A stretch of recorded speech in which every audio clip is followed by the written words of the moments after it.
A lot of this isn't going to make sense to you, and I'm sorry about that. I'm just going to start at the beginning, with the house.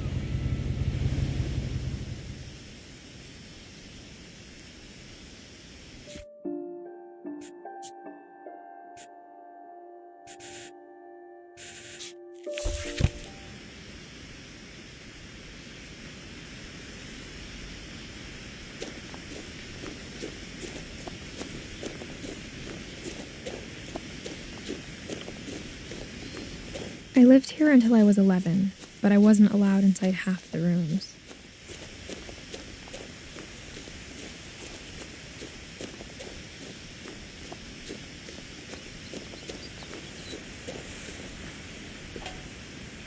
Inside the mailbox were bills from 7 years ago, marked urgent, open immediately.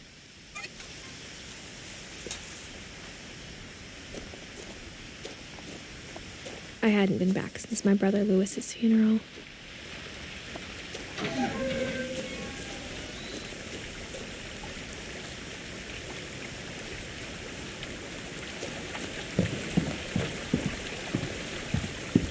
In her will, my mother left me a key, but didn't tell me what it unlocked. Maybe she thought I'd know, or she thought that the mystery would be enough to bring me back.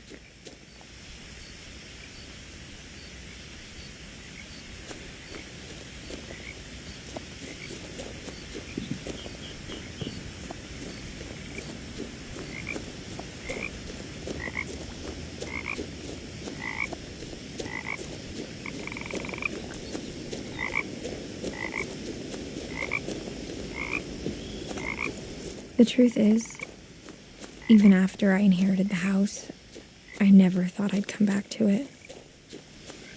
But now I had questions about my family that only the house knew the answers to.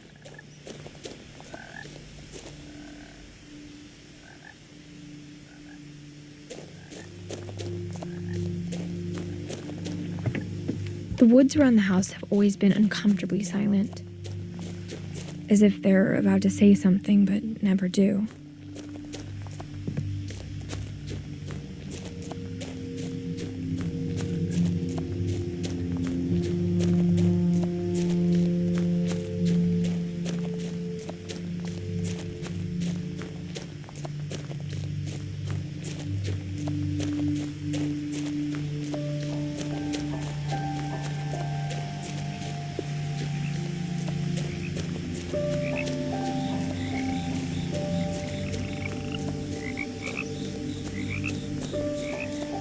The house was exactly like I remembered it, the way I'd been dreaming about it.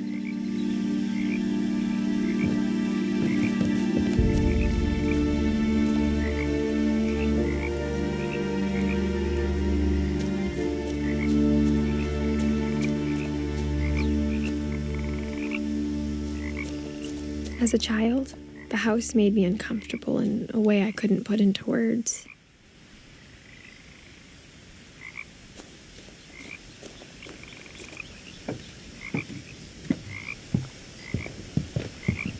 Now, as a 17-year-old, I knew exactly what those words were. I was afraid of the house.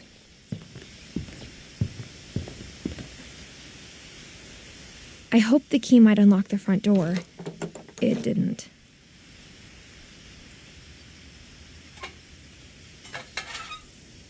Looking in, I felt like the house itself had been waiting for me.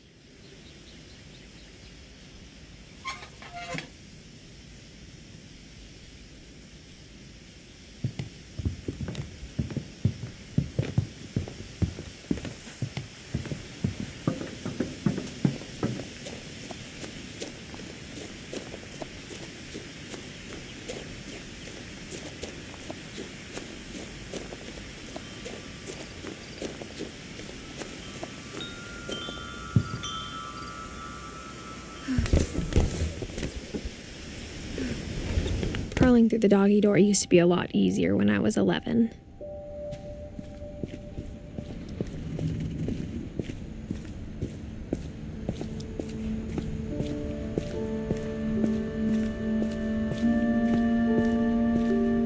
For the first time in years,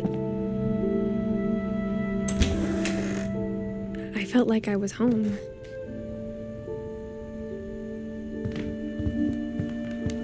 But instead of a family, there were just memories of one.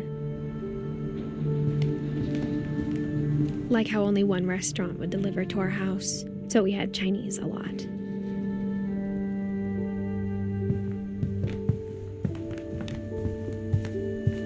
Or how after Louis started working at the cannery, we all got sick of eating salmon. Except our cat, Molly.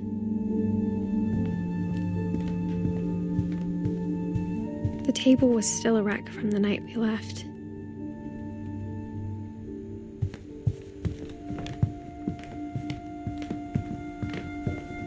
My mom was the only one of us who could imagine Great-Grandma Edie living in a nursing home.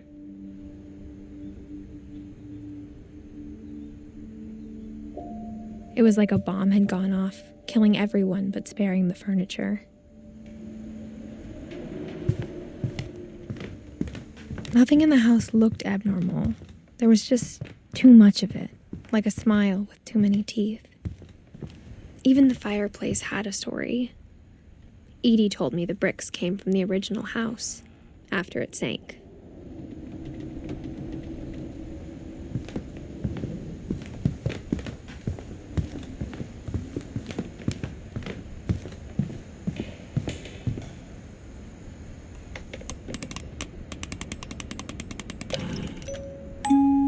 Great-Grandpa Sven built a music box for Barbara, along with the rest of the house.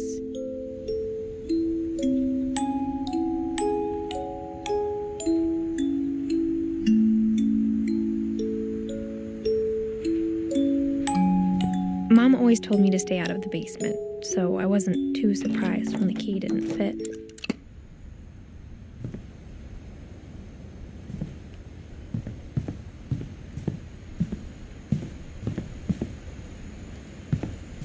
A lot of things got left behind in the whirlwind of that last night. My mom wasn't much of an optimist, but she never stopped believing that my brother Milton was alive.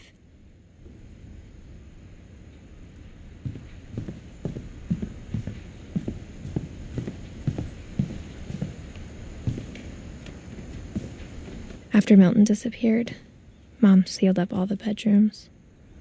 Then Edie retaliated and drilled peepholes.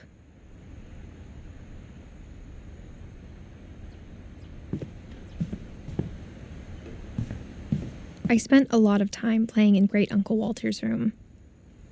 I think my mom sometimes regretted not sealing it up. Louis told me there were secret passages, but I never believed him.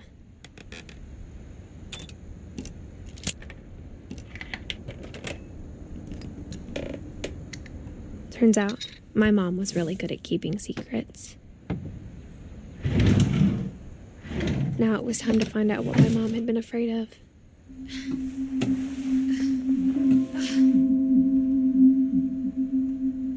Reading this, maybe it sounds like I had a plan.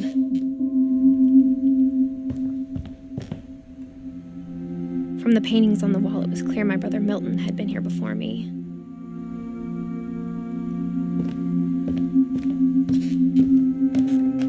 But I had no idea what was behind that door.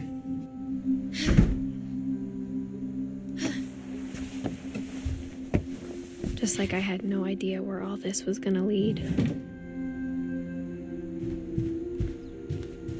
I grew up looking at Molly's room. Molly's gerbil had a tiny bedroom with its own even tinier gerbil cage.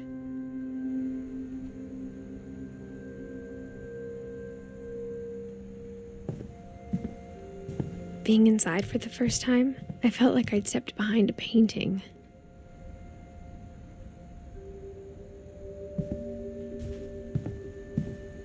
I got the sense Edie had spent a lot of time here, before my mom sealed the doors.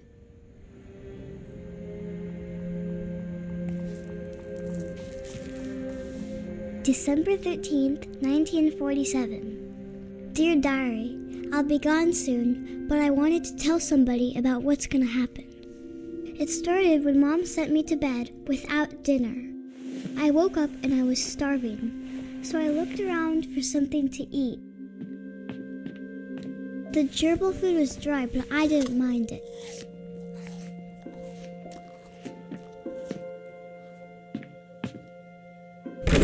Mom, can I come out now? Sweetheart, it's late. Go to sleep.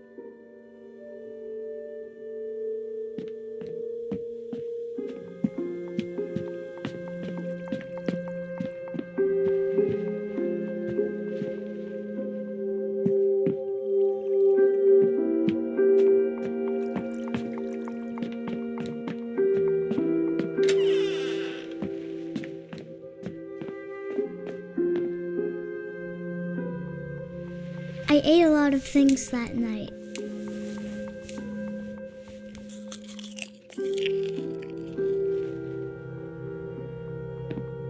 I kept eating and eating.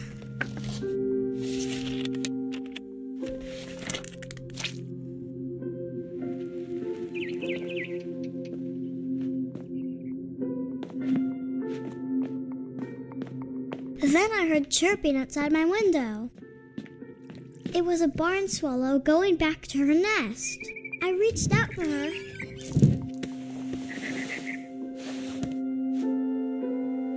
And suddenly, I was a cat.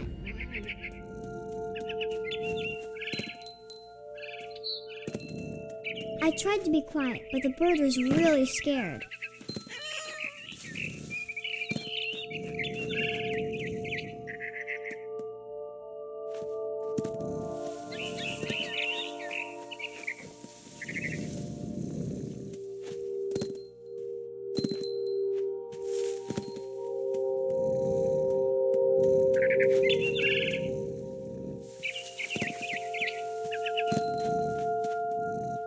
I jumped and I almost got her.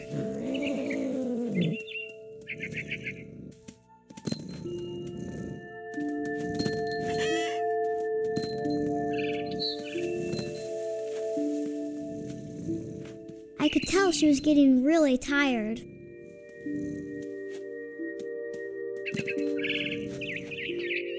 Now I was up in the big tree. I promised Dad I wouldn't climb it anymore. All I cared about was eating that mama bird.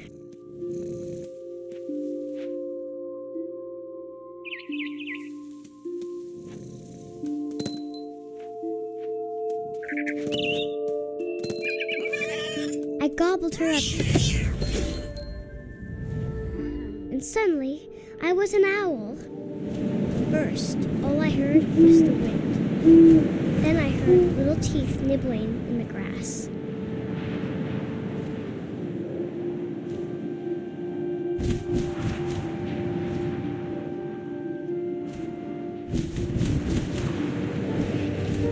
Rabbits.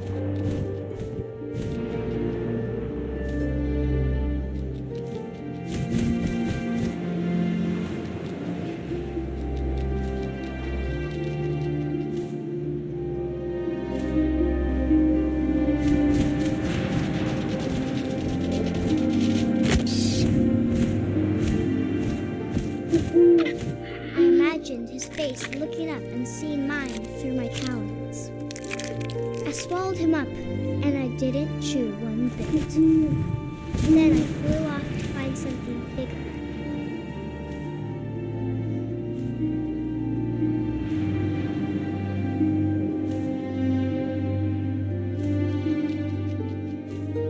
A mama rabbit.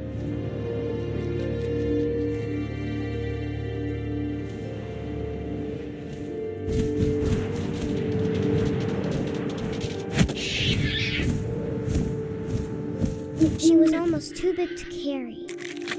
I started choking, but I couldn't stop eating. And suddenly, I was a shark.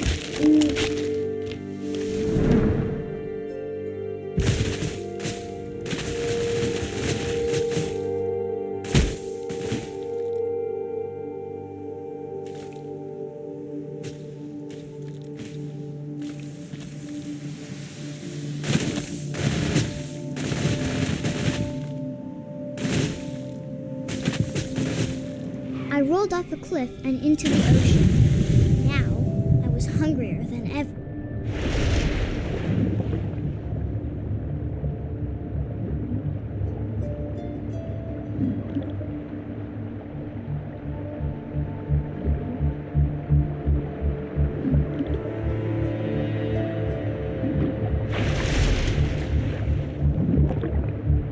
I wanted fat, juicy seals.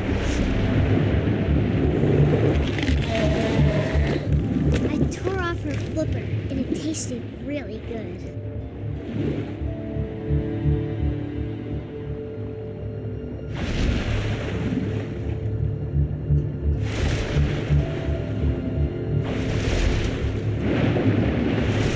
I grabbed on tight. When I was so hungry, I jumped out of the water. When I opened my eyes, everything had changed.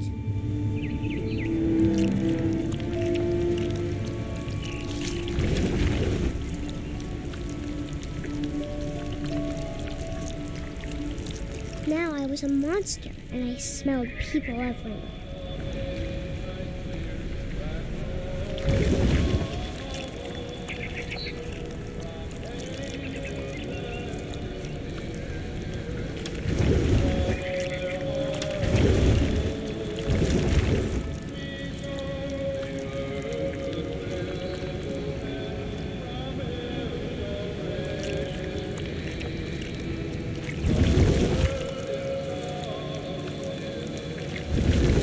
I was big, but I moved real quiet.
To stop, but also I didn't.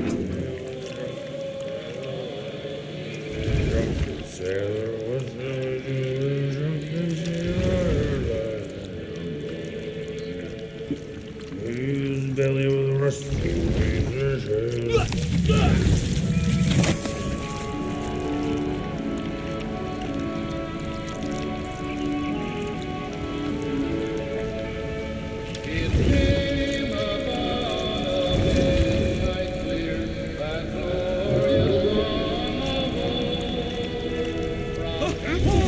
Passenger, I was still hungry. And across the water, I smelled something new. Something I had to have, so I swam towards it.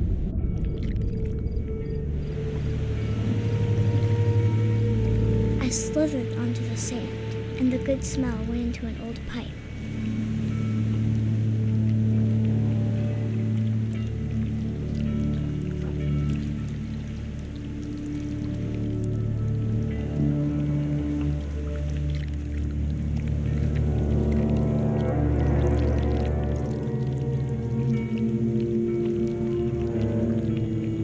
I got closer and closer.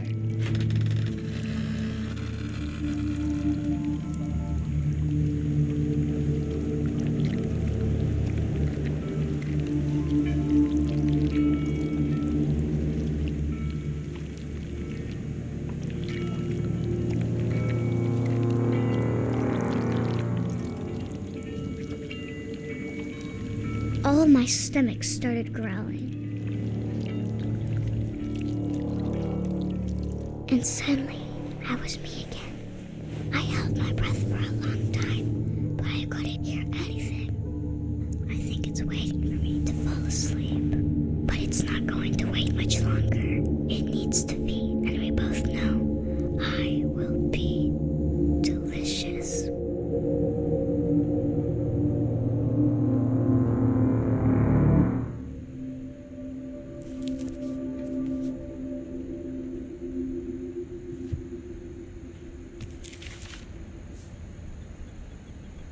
I'm not sure if I believed all of that, but I'm sure Edie would have.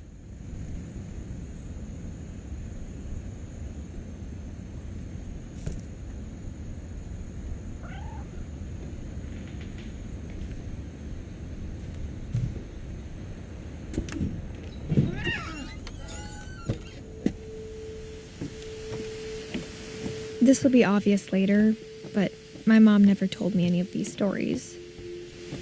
Edie would have, but Mom didn't like bringing up the past. Though, when we adopted a stray kitten, she was the one who named it Molly.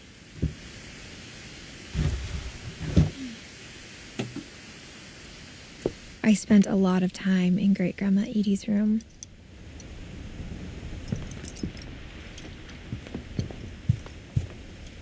Louis died a week before we left, but Edie had already started to memorialize him.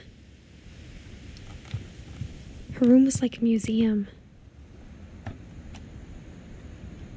For 500 years, the Finches have been famous throughout Norway for their fortune and misfortune. Odin Finch buries the latest victims of the family curse, his wife Ingeborg. On January 7th, 1937, he set sail with his family and his house, hoping to leave the curse behind. But 40-foot waves off the coast of Washington send the house and Odin to the bottom of the sea. Odin's daughter Edie, with husband Sven and baby Molly, step ashore on their new home, Orcas Island. Odin Finch is the first to be buried in the new family cemetery. His daughter Edie is already dreaming of a new Finch house.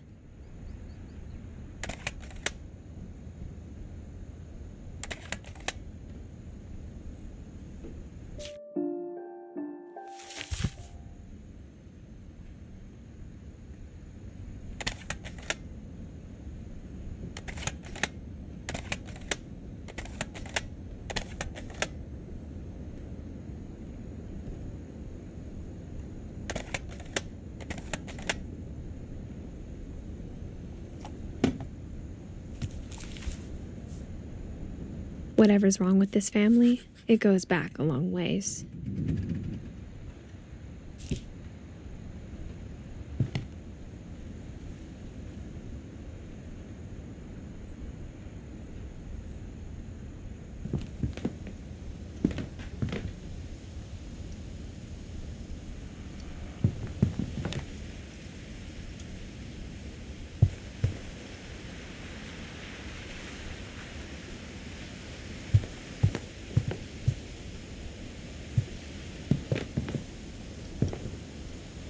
When Edie told people Sven was killed by a dragon, she could also have said he was building a dragon-shaped slide that collapsed.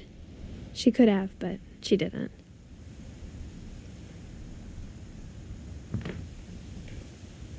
Even in her 90s, sometimes Edie seemed a lot younger than my mother. The only trace Grandpa Sam's first wife Kay left on the house was the pink bathroom. It was a pretty big trace.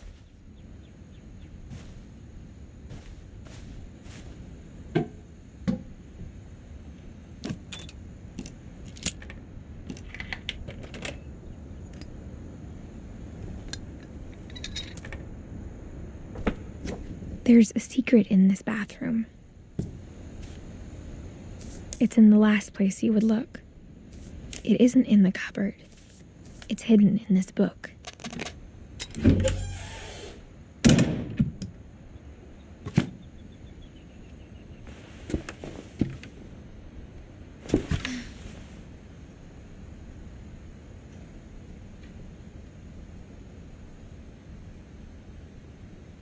Sven gave Sam an old camera he'd refurbished. He never put it down.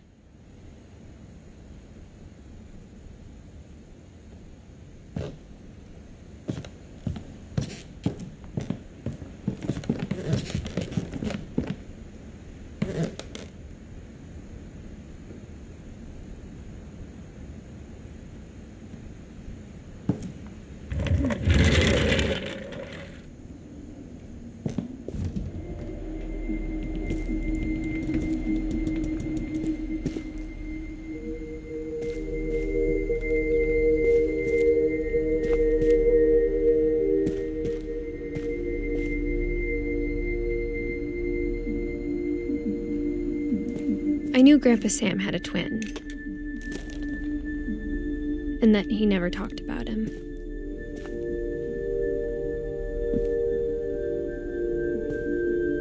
I guess my grandpa didn't like history any more than my mom did.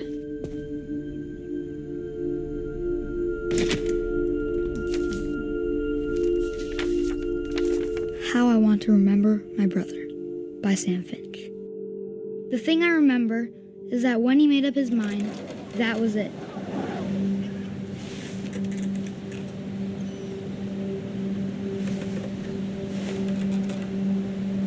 My brother said he'd die before he ate another mushroom, and he did. At Barbara's funeral, we swore he'd never be afraid again, and he wasn't. I think Calvin always wanted to fly.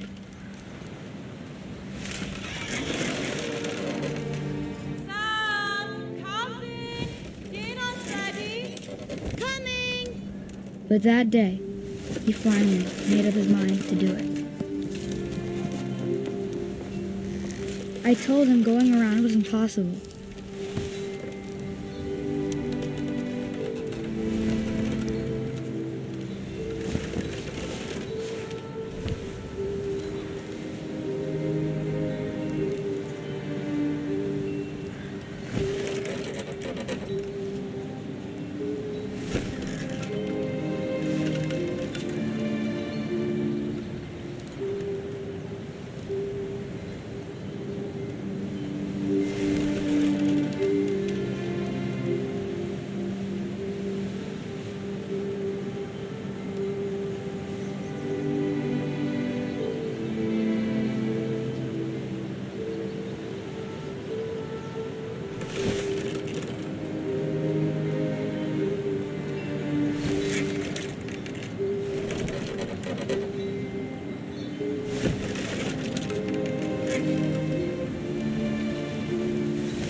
Maybe if I hadn't said that.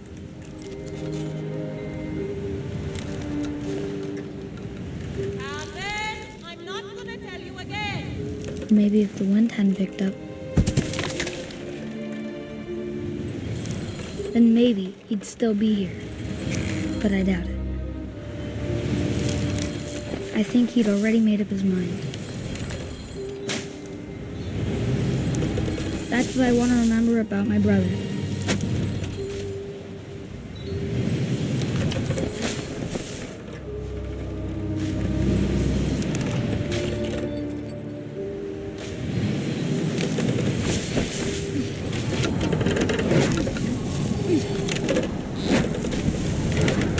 The day he made up his mind to fly.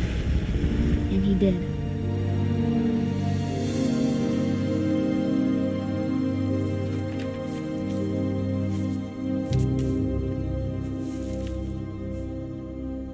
Calvin's story felt strangely familiar.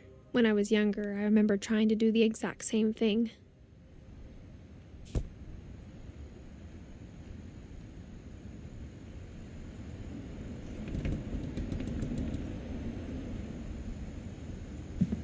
After the funeral, Edie roped off Calvin's half of the room.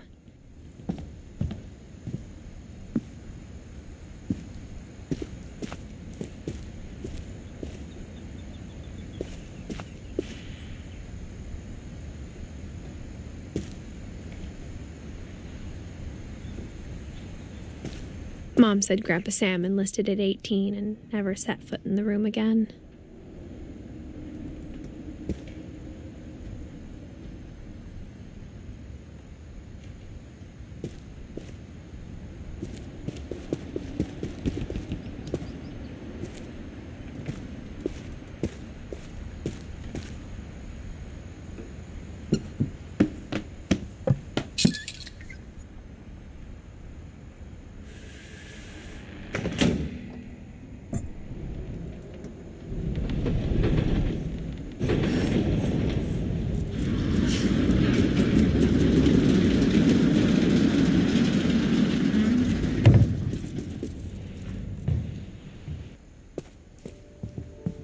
The passages were a pretty tight fit. They'd obviously been built for smaller hands and bellies.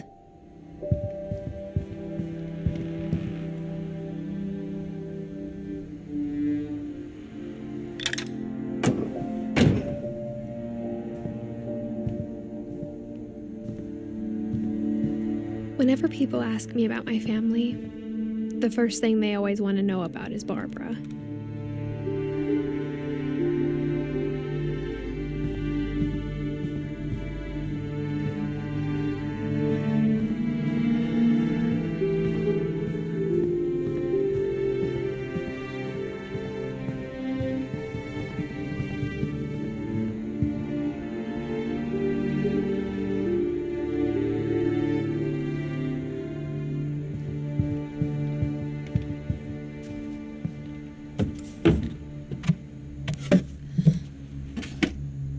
Growing up, I always thought of Barbara as a child star.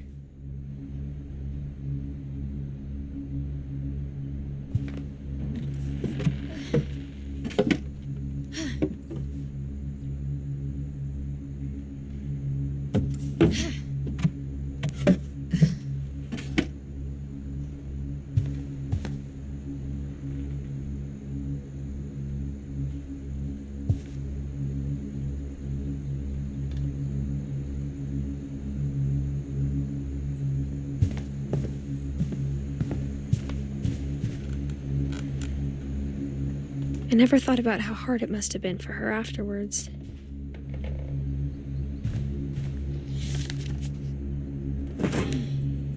Of all the stories people wrote about Barbara's death, I'm surprised Edith saved this one.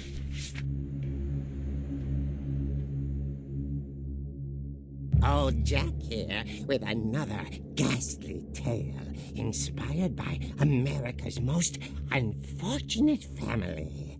I'm calling it The Surprise Ending of Barbara Finch. As a child star, Barbara was famous for her scream.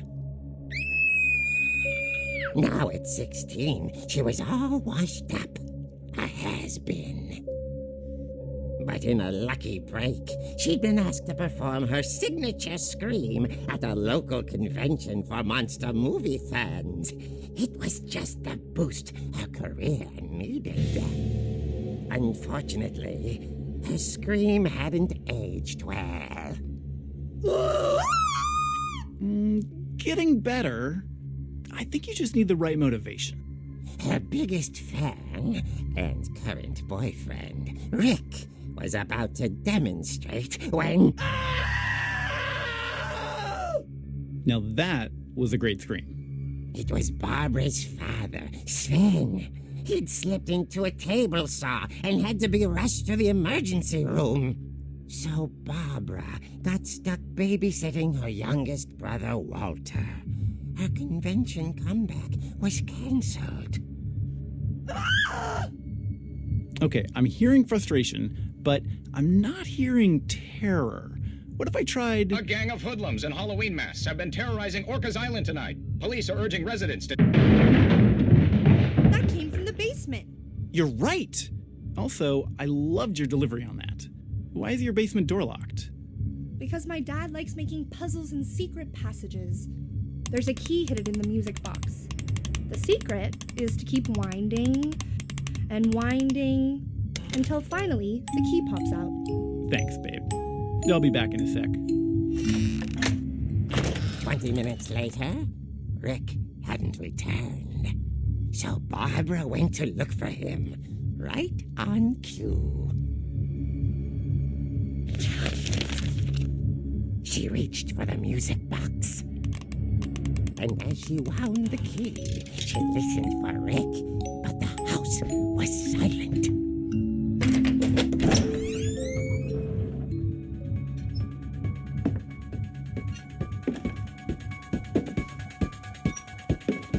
She found Rick's crutch and imagined the worst.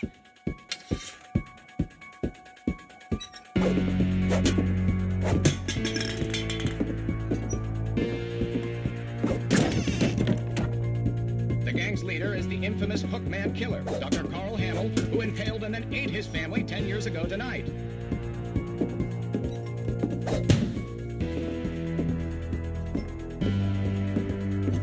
The old fridge rattled and grew still. Oh dear! Rick?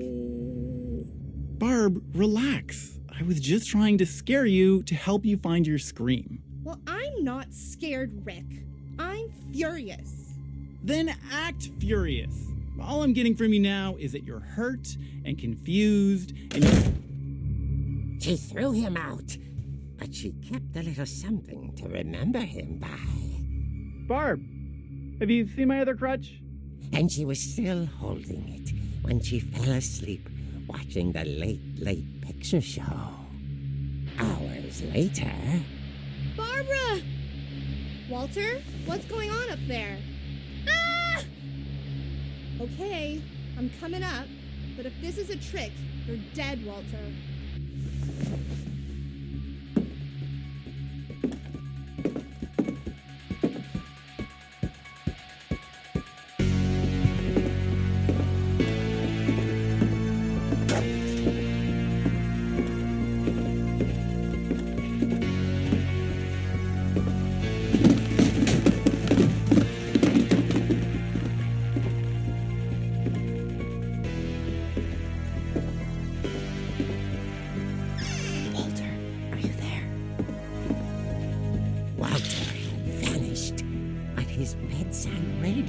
Still on.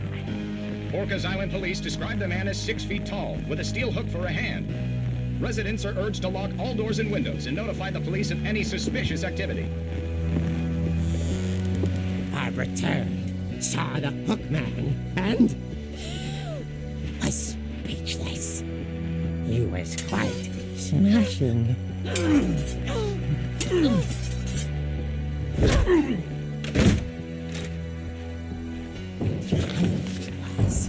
He couldn't get enough of Barbara. Okay, Barbara, there's gotta be another way out of here.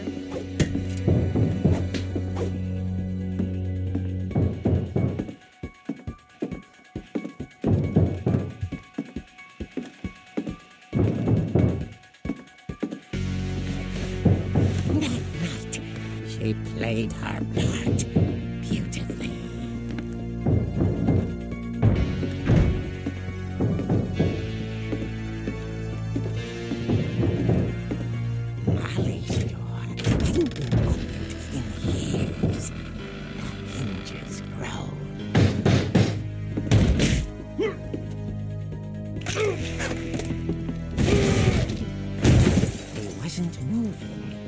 She sensed the story might not be over yet.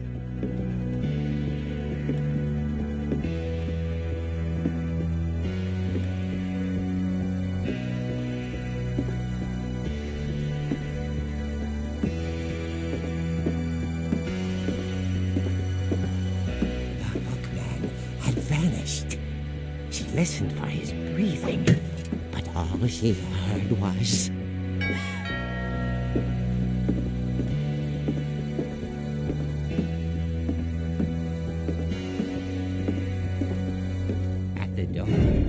She heard whispering. It was coming from inside the house.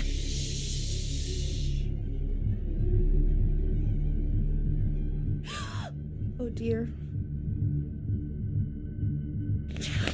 Surprise! Bravo, Barbara! You were wonderful! The monsters had come to surprise her. For Barbara, it was a dream come true. Then she saw what kind of monsters they were, and she realized what was about to happen. She was going to be famous. And with her final breath, Barbara Finch gave the performance of her life.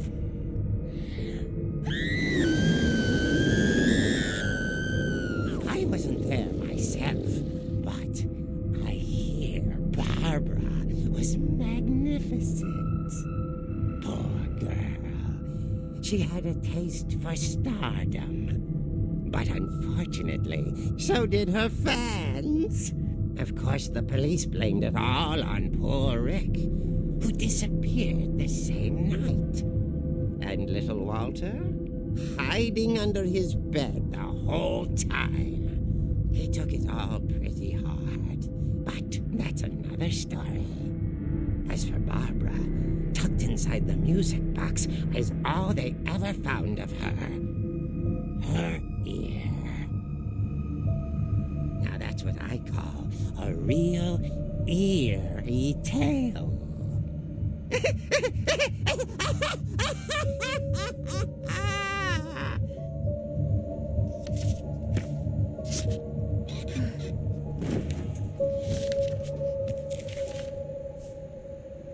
Edie told me all Barbara wanted was to be remembered, as absurd as that comic was. Maybe what Edie saw was a happy ending.